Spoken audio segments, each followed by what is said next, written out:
আনবেই তো, এখান থেকে ফরেস্টার অফিস থেকে আনবেই তো। সরকারি কি দেখতে পাচ্ছে না আমাদের এখানে কল রয়েছে, কারণ জল নেই। আমরা তো অনেক দিন থেকেই বলছি আমাদের কলগুলো সারিয়ে দাও, এই দিচ্ছি এই দেব।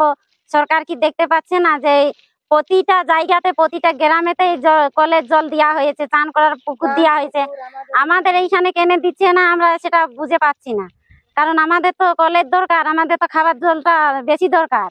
কারণ আমাদের এখানে জল নেই। ছোট ছোট বাচ্চারা যদি মাঠ থেকে কিংবা স্কুল থেকে আসে, যদি খাবার জল খুঁজে, যে ঘরে তো জল নেই। আমাদের এখানে তো জলের সমস্যাটা বেশি। না, জল পাওয়া যায় ঠিকই, কারণ বেশি জল পাওয়া যায় না। 2 বালতি থেকে 3 বালতি, তার বেশি জল পাওয়া যায়।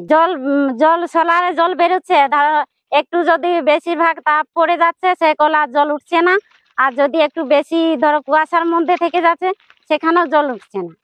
আমাদের এখানে আছে 40 থেকে 42টা আছে পরিবার।